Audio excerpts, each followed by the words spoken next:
Hi! Today we're going to make a beanie hat and fingerless mitten sword. As an option, mittens.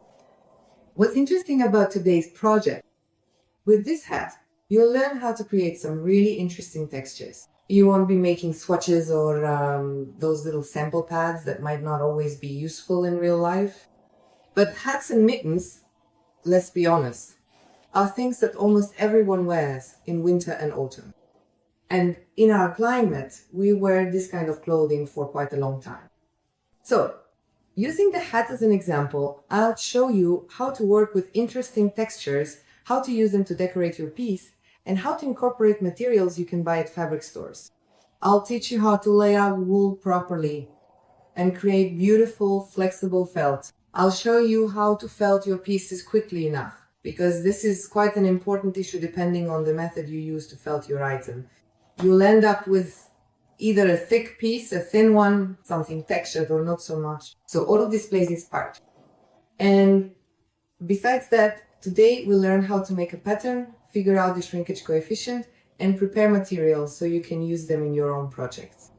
And there will be a lot, I'll be honest with you, of things I've learned myself over many years of practice in this craft. And I'm happy to share all of this with you today. Well, that's great. So what are mitts? Mitts are actually a really interesting thing. In fact, a lot of people really don't know what mitts are. Mitts are basically every driver's dream. Look how cool this is. They're like little gloves or mittens without fingers. So when someone is in the car, it's really inconvenient to drive, to operate the controls and press all sorts of buttons. And their hands, well, in this case, a woman's hands, although I suppose men could also make these as a gift for their loved ones. So your hands are free, your fingers are free, but at the same time it's warm and looks nice. I see. Right? Well, and mittens. Of course, mittens are something we all know. It's kind of from our childhood. But actually, when we decorate them like this now, I'll show you two different ones. Look. One has sequins and the other doesn't. But both of them are quite beautiful, right? Yes. And in mittens like these, I think any fashionista will feel comfortable in winter because they're striking and will attract attention. And of course, hats with lurex are very beautiful. They look impressive. And I'll tell you this, it's a global trend right now. Somehow, fashionistas have started to adorn themselves with all sorts of sparkles. Overall, I really like it. And it suits both me and you perfectly.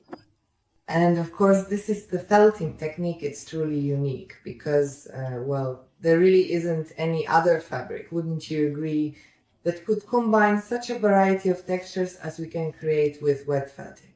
So let's get started and prepare all the necessary tools you'll need for the work. There won't be too many of them, of course. It's mostly the same things you use when felting anything else. But let's go over them in more detail. First of all, of course, you'll need bubble wrap, because that's what we always felt on it's convenient and necessary. You'll need, if we're talking specifically and precisely about working with a particular template, then just 1 single meter of material will be more than enough for you to complete the task. But if we're talking about how you'll be felting later on, you'll need a longer piece because it will simply be more comfortable for you during the felting process. Well, about 2 meters or, depending on the length of your table.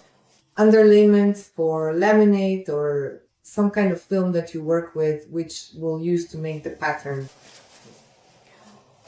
So, of course, be sure to have a towel, which you'll need during the process to soak up excess water. Well, this is something that almost every craftsman has in their toolkit. A vibrating sander. If we're talking about a vibrating sander, then when working with textured pieces, it needs to be powerful.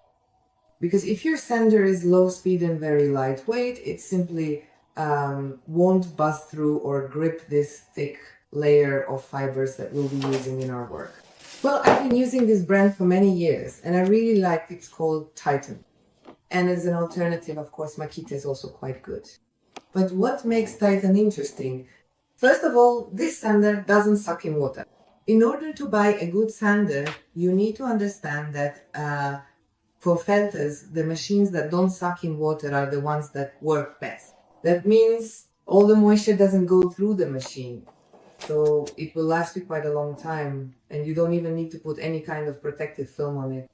In other words, you can just place it directly on the item and work with it.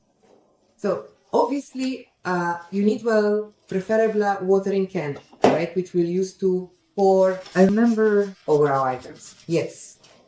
And then this is the bucket where I mix water with detergent. I use fairy, and sometimes I also use some household soap, but not the kind you don't even have to get, you know, those brown blocks that say 72% alkali.